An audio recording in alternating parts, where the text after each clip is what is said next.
ಕೋಲಾರದಲ್ಲಿ ಬಿಸಿಲಿನ ತಾಪಮಾನ ನಿತ್ಯವೂ ಹೆಚ್ಚಾಗ್ತಾನೆ ಇದೆ. ಮಾವಿನ ಫಸಲಿಗೂ ಬಿರು ಬಿಸಿಲು ಕೊಳ್ಳಿಯನ್ನ ಇಡ್ತದೆ. ಈ ಕುರಿತು ನಮ್ಮ ಪ್ರತಿನಿಧಿ ರಾಜೇಂದ್ರ ಸಿಂಹ ಪ್ರತ್ಯಕ್ಷ ವರದಿಯನ್ನು ಕೊಟ್ಟಿದ್ದಾರೆ, ನೋಡೋಣ. ಕೋಲಾರ ಜಿಲ್ಲೆಯಲ್ಲಿ ಮಿತಿಮೀರಿದ ಬಿಸಿಲಿನ ತಾಪಮಾನಕ್ಕೆ ಈ ಬಾರಿ ಮಾವಿನ ಫಸಲು ಬಲಿಯಾಗಿರುವಂಥದ್ದು. ನಾನಿವತ್ತು ಕೋಲಾರ ಜಿಲ್ಲೆಯ ಶ್ರೀನಿವಾಸಪುರ ತಾಲೂಕಿನ ಒಂದು ಮಾವಿನ ತೋಟದಲ್ಲಿದ್ದೀನಿ. ದೃಶ್ಯದಲ್ಲಿ ತಾವು ನೋಡ್ಬೋದು, ಏನು ಆರಂಭದಲ್ಲಿ ಈ ಬಾರಿಯ ಮಾವಿನ ಫಸಲು ಸಾಕಷ್ಟು ನಿರೀಕ್ಷೆಯನ್ನು ಹುಟ್ಟಾಕಿತ್ತು. ಕಾರಣ ಏನಂದರೆ, ಮಾವಿನ ಗಿಡಗಳಲ್ಲಿ ಒಂದು ಅದ್ಭುತವಾದಂಥ ಕಣ್ಕುಕ್ಕುವಂಥ ರೀತಿಯಲ್ಲಿ ಮಾವು ಹೂವನ್ನು ಬಿಟ್ಟಿತ್ತು. ಆದರೆ ಬಿಸಿಲಿನ ತಾಪಮಾನಕ್ಕೆ ಹೂವು ಕೂಡ ಉದುರೋದಕ್ಕೆ ಆರಂಭ ಆಯಿತು. ಅಲ್ಲಿ ರೈತರ ನಿರೀಕ್ಷೆಗಳು ಒಂದೊಂದಾಗಿ ಹುಸಿಯಾಗ್ತಾ ಬಂತು. ಆದರೆ ಈಗ ಕಾಯಿ ಕಚ್ಚಿರುವಂಥ ಸಂದರ್ಭದಲ್ಲಿ ಕೂಡ ಮಿತಿಮೀರಿದ ತಾಪಮಾನ ಹಾಗೂ ತೇವಾಂಶದ ಕೊರತೆಯಿಂದಾಗಿ ಮಾವಿನ ಗಿಡಗಳಲ್ಲಿದ್ದಂಥ ಕಾಯಿಗಳು ಈಗ ಸಂಪೂರ್ಣವಾಗಿ ನೆಲಕ್ಕೆ ಉದುರ್ತಾ ಇದೆ.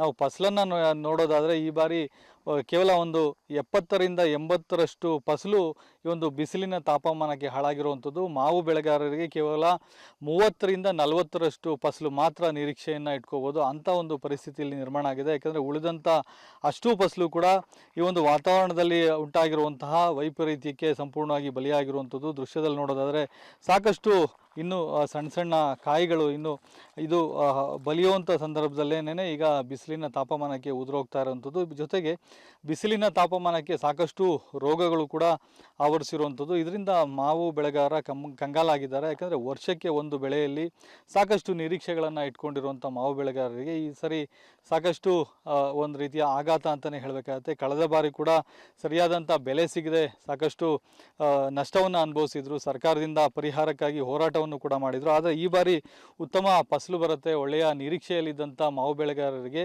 ಈ ಬಾರಿಯ ಬಿಸಿಲಿನ ತಾಪಮಾನ ಸಾಕಷ್ಟು ಆಘಾತವನ್ನು ತಂದೊಡ್ಡಿದೆ. ಕೋಲಾರ ಜಿಲ್ಲೆಯಲ್ಲಿ ಹೇಳಬೇಕು ಅಂತ ಹೇಳಿದ್ರೆ ಸುಮಾರು 40,000 ಹೆಕ್ಟೇರ್ ಪ್ರದೇಶದಲ್ಲಿ ಮಾವನ್ನು ಬೆಳೀತಾರೆ. ಅದರಲ್ಲೂ ಪ್ರಮುಖವಾಗಿ ಶ್ರೀನಿವಾಸಪುರವನ್ನು ಮಾವಿನ ತವರು ಅಂತಲೇ ಹೇಳಲಾಗತ್ತೆ.